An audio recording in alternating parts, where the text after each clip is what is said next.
Hi, it's me again. Today we're going to be reading The Boy Who Cried Wolf. This character on our cover is named Sam, and he takes the same sheep up the mountain every day, and he wants things to be a little more exciting, so he creates his own excitement. Gets him into a little bit of trouble, though.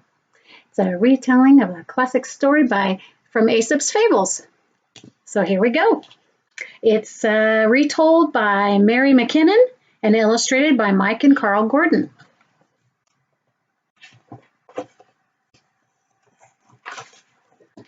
This story's about Sam, some sheep, the villagers, and maybe a wolf. Sam lived in a little village in the mountains.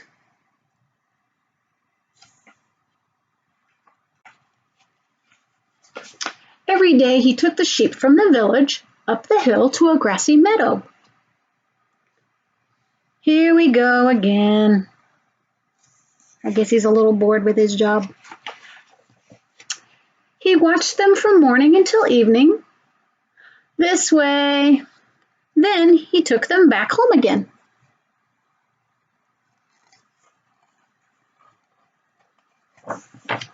Every day was the same.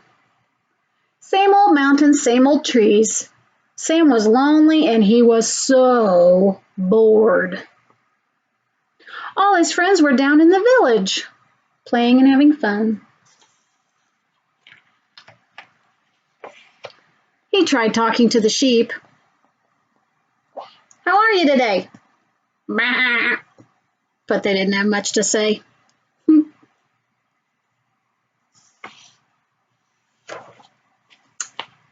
Nobody ever comes up here, moaned Sam. Nothing ever happens. One day he had an idea. I could make something happen.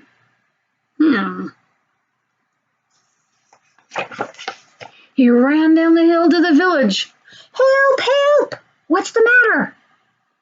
Come quickly! A wolf! He shouted. A wolf has come out of the forest.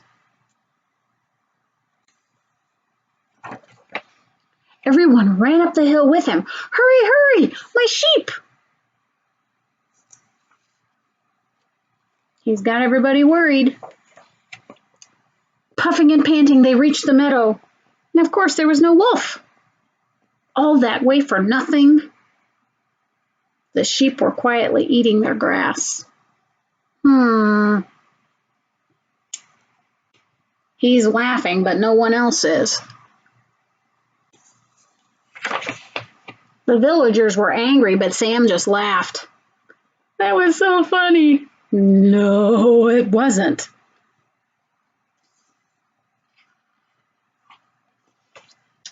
A few days later, Sam was bored again, and he ran down the hill to the village. Help, help!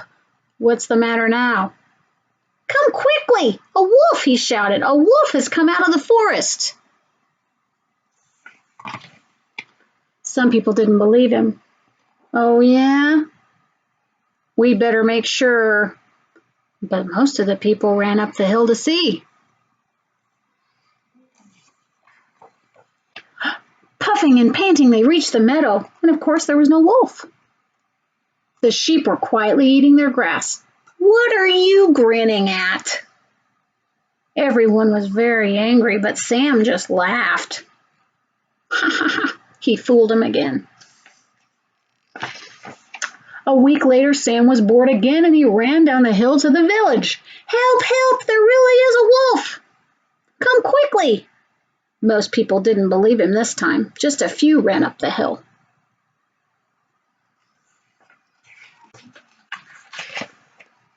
Puffing and panting, they reached the meadow. You think you're so clever. Of course, there was no wolf. The sheep were quietly eating their grass. Now everyone was furious. Sam just laughed and laughed. A few days later, a wolf really did come out of the forest, and Sam was terrified. He ran down to the village as fast as he could. Help, help, please help. Nobody believed him. Do you think we're going to fall for that again? I promise you there really is a wolf. Sam begged them to come with him. You have to help me. This time, they just laughed and ignored him.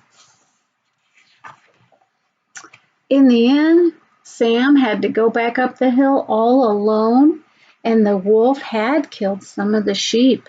The rest had run away. Sam stayed in the meadow until it was dark, and finally the villagers came to find him. I told you. Oh no, our sheep.